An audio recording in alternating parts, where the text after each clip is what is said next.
video games, comic books, sci-fi, cartoons, anime, things that are in the geek space. These are not the only things that are in the geek space. These are probably some of the more prominent. Geeks care a lot about this stuff. You may not understand why, you might wonder why. So I've wanted to do this for a little bit, offer you a geek's perspective. Now, my story is not everyone's story.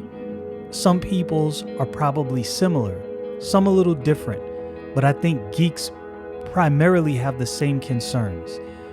The thing about geeks is, even though now it seems to be more acceptable to be a geek, this was not always the case. Those of us who grew up in the 80s and 90s, we are very familiar with this. We weren't outcasts just for the sake of being outcasts. We just had interests that were outside of the norm of most kids at the time. Now, there was a time where comic books were widespread, accepted, and loved, but people mature, grow out of it, and see comic books into your adulthood, and maybe cartoons and sci-fi and things of that nature. They might see that as immature. And so as you get older, people look at you like, you still read those things? You're still into that thing? And your answer is yes, I love this. Now, what causes that? Now, I'm going to start with me. Again, my story will not be everyone's story. I have been a geek as far back as I know. I would say back to age, as far as I can remember, age 6. Let's take it there. I was always into cartoons, from He-Man to Voltron to Thundercats to I remember SWAT Cats, Chippendales, Rescue Rangers, DuckTales, Tailspin. These things were amazing. I love these cartoons. Darkwing Duck. Who remembers Darkwing Duck? Man, these things were great. Now, I didn't start out reading comic books as early as some people. I was 13. I think I just turned 13. It was somewhere around that time when I started collecting comic books. But it was an exciting time. It was the early 90s. I started collecting before Image took off. So this was great. I remember when Image Comics started. It was fantastic. It was a phenomenal time. This was around the time, I want to say this was around the time the original Jurassic Park movie came out. I remember there was a sci-fi series, I'm getting into the weeds, called Space Above and Beyond. Had one season. I believe it aired the same year as the X-Files, but Space Above and Beyond didn't. It should have. It was a great series. If you ever get a chance to check it out, go somewhere where you can find that, and I'm telling you, watch that series. But what did this thing do? What happened with this thing? Well, as I said, got into comic books. It opened up a whole new world. I mean, comic books is what got me into tech. It was because of all of these things I saw in comic books, which took my imagination to places I did not realize my imagination could go. I would say that comic books is what fostered my love for reading. I hated reading before comic books.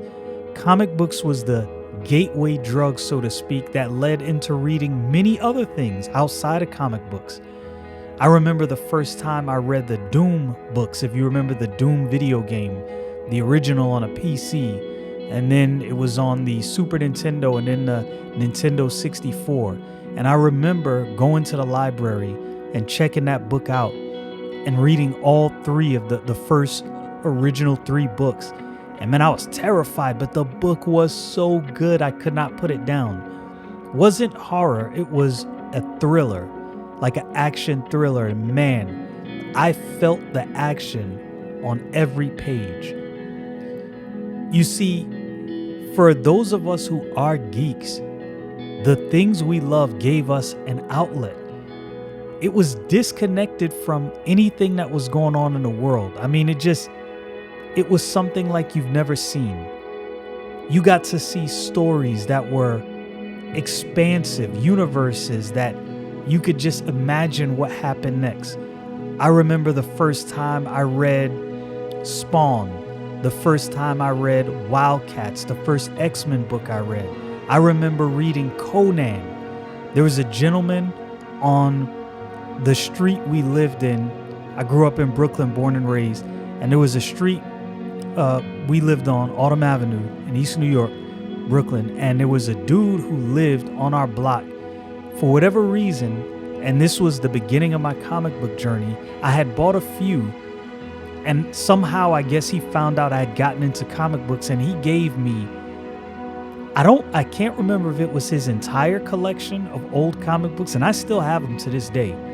Bunch of comic books, old X-Men, old Incredible Hulk, Iron Man, Conan. Like I said, I really got into Conan. This thing was like discovering gold for a geek. For some people, anime is the same way. Sci-fi in general is the same way. Cartoons are the same way. This is why geeks are so passionate about people messing with this thing that we love. Now, I don't like making videos and talking about negative things because I want to give people a channel and a space and an outlet where they can come and just listen, where I talk about things that, man, I really enjoy. If I don't enjoy it, I don't feel the need to really go over it and cover it.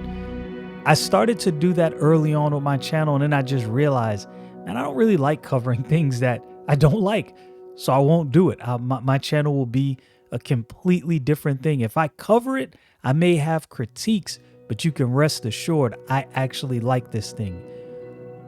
But this gave us an outlet. I know I keep digressing. I'm getting back to what I was saying.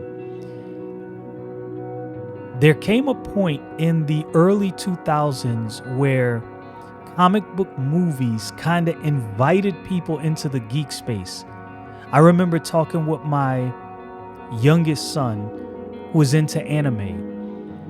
And it wasn't a cool thing years ago. Now everyone's into anime and it's cool, which is great. It's great, just like comic books. The Marvel movies and the DC movies got people interested in comic books and comic book stories. That's amazing.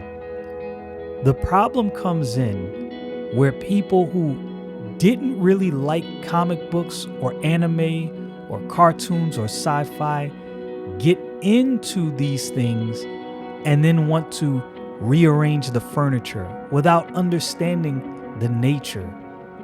And again, not to get on things that are too negative, but just being honest, this is how you get situations like the MCU, which most people like me who grew up reading these comic books, we view some of these new movies and we're just like, this is not going to cut it.